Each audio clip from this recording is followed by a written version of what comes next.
अस्सलाम वालेकुम नाज़रीन, सियासत की खबरों में आप सबका इस्तकबाल है। मैं हूं मोहम्मद असलम हुसैन।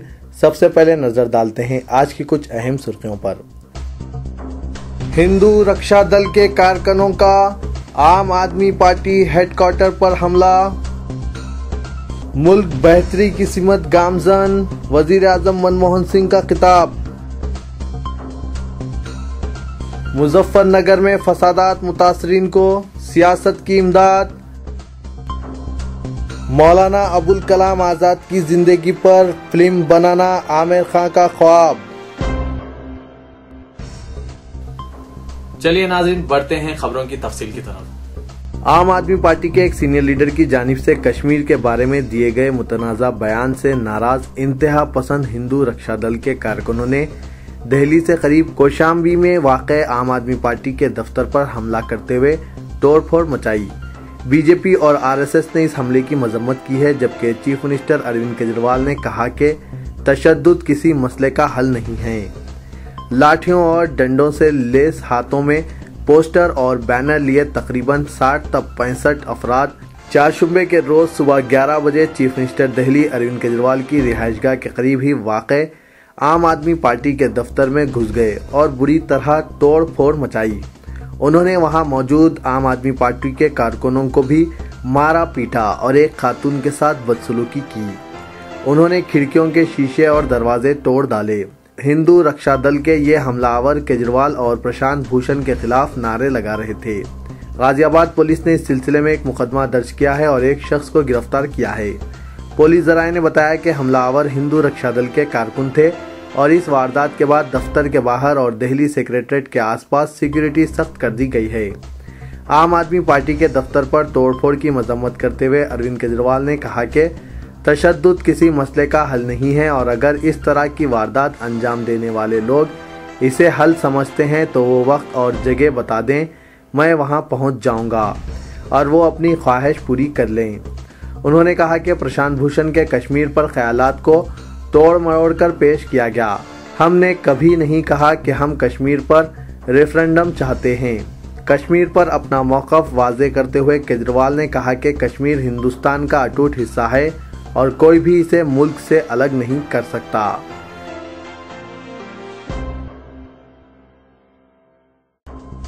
वज़ीर आज़म डॉक्टर मनमोहन सिंह ने 12वें प्रवासी भारतीय दिवस के इफ्तिताही इजलास से खिताब करते हुए कहा कि साल गुज़िश्ता की तरह जारिया मालियाती साल भी हिंदुस्तान की शरह नमो गालिबन 5% बरकरार रहेगी और आने वाले महीनों में मुल्क की मुआशी सूरत-ए-हाल में बेहतरी आएगी। मुल्क के मौजूदा हालात और मुस्तकबिल के बारे में फ़िक्रमंद या मायूस होने की कोई वजह नहीं है। मनमोहन सिंह गैर मुक़ीम हिंदुस्तानियों और हिंदुस्तानी निज़ाद अवाम के इस सालाना इजलास से खिताब कर रहे थे। शरह नमो की सतह 5% रहने की मुतअद्दिद बैनुल-अक़वामी और दाखिली वजूहात है। वज़ीर आज़म ने बैरून मुल्क मुक़ीम हिंदुस्तानियों पर जोर दिया कि वो हिंदुस्तानी माशियत के मुस्तकबिल के बारे में सवालात और समाजी चैलेंजों के बारे में फ़िक्रमंदियों के बावजूद मज़बूत उम्मीदें बरकरार रखें। उन्होंने कहा कि हिंदुस्तान के बाहर बाज़ गोशों में ये तसव्वुर पाया जाता है कि हिंदुस्तान गुज़िश्ता दहक की अपनी रफ्तार तरक्की खो रहा है। ऐसी बातों को हिंदुस्तान में सियासी तकाबली हालात के सबब बढ़ा चढ़ा कर भी पेश किया जाता है और इंतखाबी मौसम में तो ऐसी बातें ज़ोरदार अंदाज में कही जाती है। मैं आपको यकीन दिलाना चाहता हूं कि हमारे हाल के बारे में मायूसी और मुस्तकबिल के बारे में किसी फ़िक्रमंदी की कोई वजह नहीं है।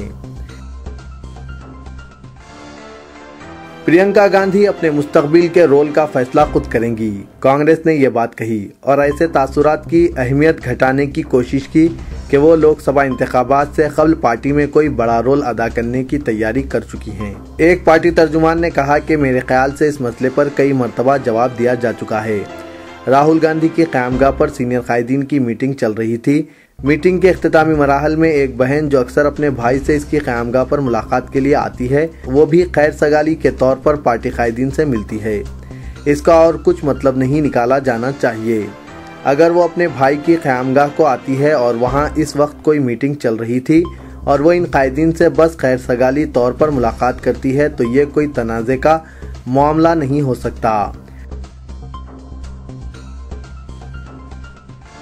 कांग्रेस जनरल सेक्रेटरी शकील अहमद ने कहा कि मुल्क में जब भी फिरक़ेवाराना कशीदगी होती है तो इससे बीजेपी और पाकिस्तान की इंटेलिजेंस एजेंसी ISI खुश होते हैं। शकील अहमद ने कहा कि मुल्क में जब कभी फिरक़ेवाराना फसाद होते हैं तो दो किस्म के लोग खुशी का इजहार करते हैं, मुल्क में भाजपा और पाकिस्तान की ISI। मीडिया के एक सवाल के जवाब में शकील अहमद ने ये रिमार्क्स किए। उन्होंने बताया कि क़ब्ल अज़ीम वो ऐसे ही रिमार्क्स ट्वीट कर चुके हैं। ताहम शकील अहमद ने यह वजाहत की कि वो भारतीय जनता पार्टी और पाकिस्तान की इंटर सर्विस इंटेलिजेंस के दरमियान तकाबुल नहीं कर रहे हैं।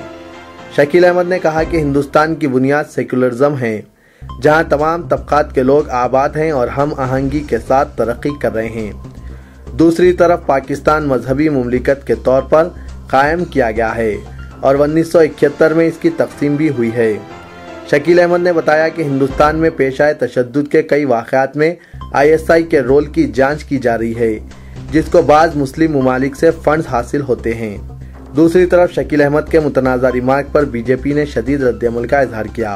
बीजेपी लीडर निर्मला सीतारामन ने ट्विटर पर अपने ब्लॉग में लिखा कि 1984 के मुखालिफ सिख फसादात और कत्लेआम पर कांग्रेस के बरखिलाफ बीजेपी ने एहतजाज किया था।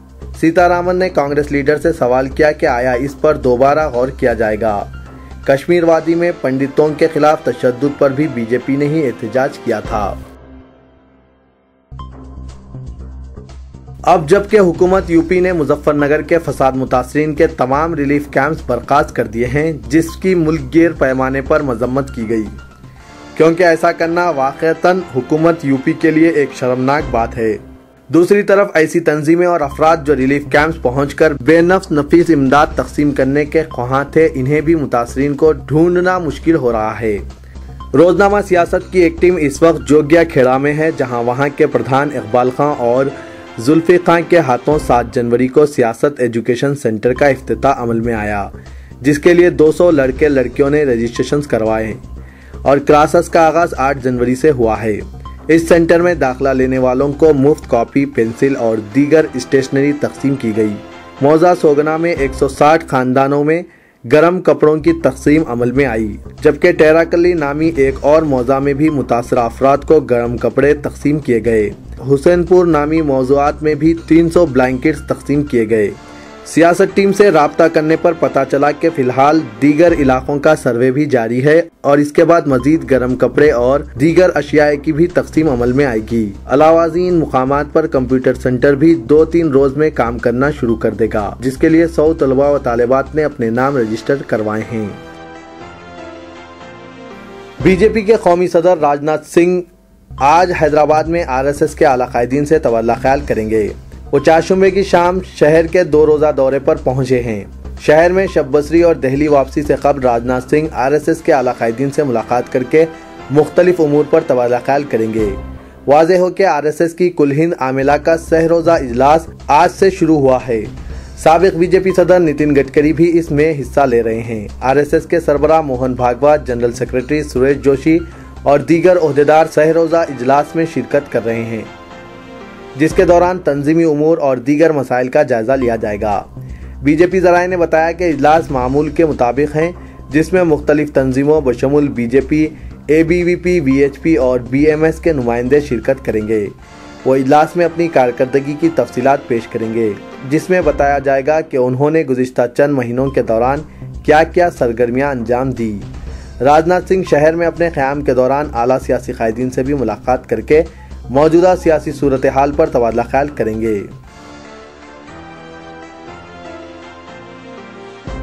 महाराष्ट्र गुजरात सरहद के करीब चारशंबे की सुबह की अव्वलीन सातों में मुंबई देहरादून एक्सप्रेस के 3 स्लीपर कोचेस में आग लग गई। कम से कम 9 मुसाफिरीन हलाक हो गए। ये अलमनाक हादसा इलाके दिहानों के करीब रात 2:30 बजे पेश आया। ट्रेन की रफ्तार तेज थी।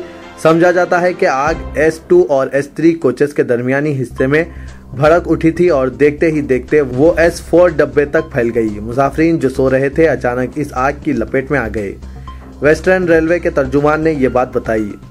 10 मुसाफिरीन को जो जख्मी हो गए थे, एक्सीडेंट रिलीफ वैनों में इब्तदाई तिब्बी इमदाद पहुंचाई गई। इन वैनों को मुंबई और गुजरात से फौरी तलब किया गया था।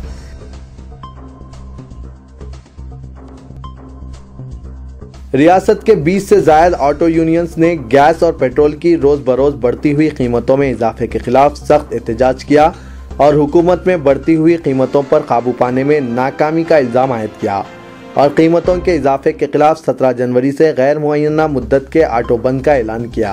SMS में मुनक़िदा प्रेस कॉन्फ्रेंस से खिताब करते हुए ऑटो यूनियन तंजीमों के जिम्मेदारान ने कहा कि गैस की कीमतों में 11 रुपये इजाफे के 11 दिन गुजर जाने के बावजूद हुकूमत की जानिब से बढ़ी कीमतों के मुतालिक वजाहत से तसाहुल हुकूमत के आमिराना रवैये का सबूत है।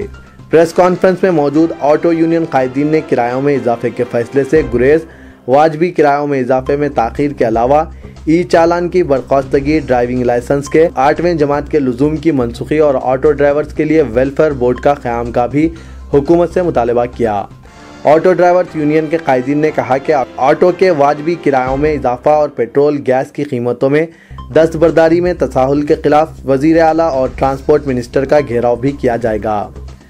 यूनियन के कायदीन ने किरण कुमार रेड्डी इंतजामिया को ऑटो ड्राइवर दुश्मन भी करार दिया और कहा कि मौजूदा इंतजामिया में अवाम को सिर्फ महंगाई, बदउनवानी और परेशानियों का सामना करना पड़ा है। पुलिस ने कहा है कि जिला मेदक में पेश आए एक अजीब व गरीब वाक़े में एक शख्स ने एक 35 साला खातून की खुद अपनी ही बीवी की मदद से मुबैना तौर पर इस्मत रेजी की। ये वाक़या गुज़िश्ता रात पेश आया।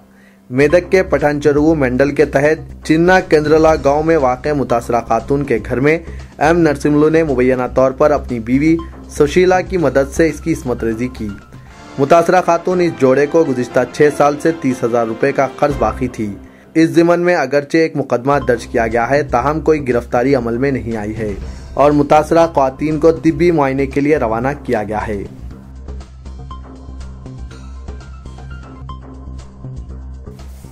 बॉलीवुड अदाकार आमिर खान ने कहा कि मुल्क के अजीम कायद मौलाना अबुल कलाम आज़ाद की ज़िंदगी पर फिल्म बनाना इनका ख्वाब है। कोलकाता में एक तकरीब के इफ्तिताह के मौके पर आमिर खान ने इस तवक्के का इजहार किया कि किसी दिन वो अपनी सलाहियतों का इस्तेमाल करते हुए मौलाना अबुल कलाम आज़ाद पर फिल्म बनाएंगे। ये इनका ख्वाब है कि मौलाना आज़ाद की ज़िंदगी को मुल्क के अवाम के सामने पेश करें।